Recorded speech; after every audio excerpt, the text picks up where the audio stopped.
आज या ठिकाणी योगीराज हरिकृष्ण बाबा दत्ता विद्यालय जवाहरलाल विद्यालयातील विद्यार्थी आपल्या समोर नवभारत साक्षरता अभियानानिमित्त एक पथनाट्य सादर करीत आहे। पथनाटिकेचे नाव आहे नवभारत साक्षरता। हा आहे रामू, तो गावात जेही काम मिळेल ते करतो आणि आपला उदरनिर्वाह करतो। आज या ठिकाणी या प्रसंगी निरक्षरतेमुळे फजिती उडालेली आहे ती आपण बघणार आहोत। रामू, हे काम दुपारपर्यंत झालं पाहिजे। दुपारी मला तुला दुसरं काम सांगायचंय। पटकन आवड झालं पाहिजे। जर तू काम नीट केलं नाहीस तर मी तुला कामावरून काढून टाकेन।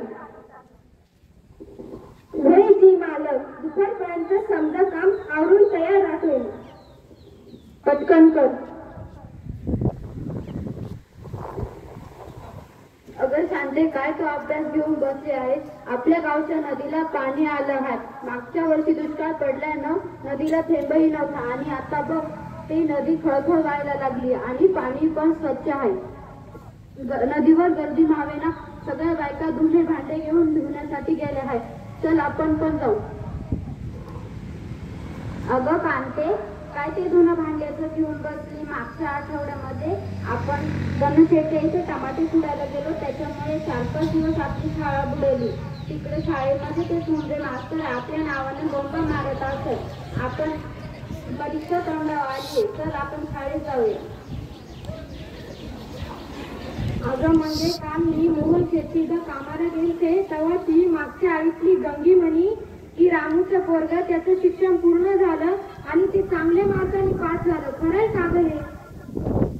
हो बाई, काल मी कामावरून घरी गेले ना तेव्हा तो रामू नाही का गं मोहन शेट्टीचं लाकडं फोडतं त्याचा पप्पाचा बाप म्हणत होता त्याचं पोरग चांगल्या मार्काने पास झाले, त्याचं पूर्ण शिक्षण झाले आणि त्याला मुंबईला नोकरी मिळाली। तो त्याच्या आई बापाचं कल्याणही करतोय, चांगला पगारही मिळवतोय। अगं बाई, त्याचं पण कल्याण झालं, आता त्याला पगार पाणी पण चांगलं आहे, त्याचं लग्न पण लवकर होईल आणि त्याला चांगल्या घराण्यातली बायको भेटेल। हो ग बाई, त्याला तर भेटेल चांगल्या घराण्यातली बायको, पण आपल्या कार्यक्रम काय? आपल्या कार्यक्रमाला कधी चांगल्या घराण्यातल्या बायका भेटायचं? मी तर म्हणते त्यांची तर लग्न होतं की नाही? अगं आपण जे केलंय तेच तर आपली कार्य करताय, आता काय माहिती कधी लग्न होतं त्यांचं देवच ठाऊक।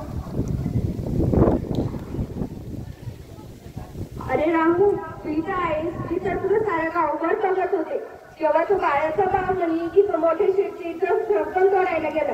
ठीक आहे, तुझ्या मुलाचं पत्र आलंय तुला।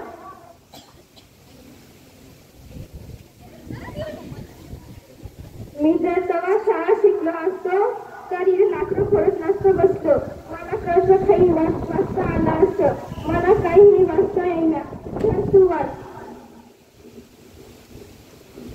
मी जर तेव्हा धुणी भांडी केली नसती तर आता मला वाचता आलं असतं।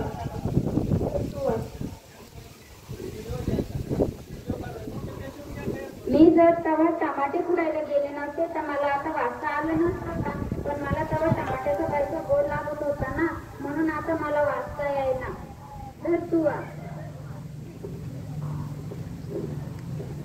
अगं बाई, तेव्हा निम्या खुरपण्या करीत बसले, आता याच्यातलं काहीच कळलं। तेव्हा जर शाळा शिकली असते तर आता वाचता तरी आलं असतं। तर तू वाच। अगं बाई, तुला वाचता येतं तेव्हा त्यातलं मला काय वाचते? मी तर एवढी होते तशी माझ्या आई बापाने मला मोलमजुरी करून सारं आयुष्य घालवलं आणि लवकर लग्नही करून टाकलं। त्याच्यात पप्पाच्या बापाने मला मजुरीच करून सारं आयुष्य घालवलं।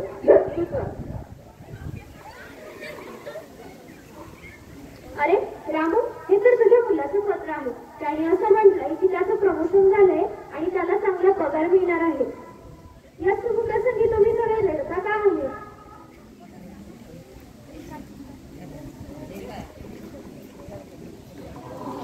बाई ग, माझ्या सोन्याला पगार वाढला, मी समजा गावाला पेढी वाटी। बाई ग, मग सोन्यालाही बोलायचा बघितलंच ना, निरक्षरतेमुळे काय प्रसंग ओढवतात ते। यासाठी तुमचं वय कितीही असो, या जीवनात तुम्हाला शिक्षण हे खूप महत्वाचं आहे। जास्त नाही, पण लिहिता वाचता येणं हे खूप गरजेचं आहे।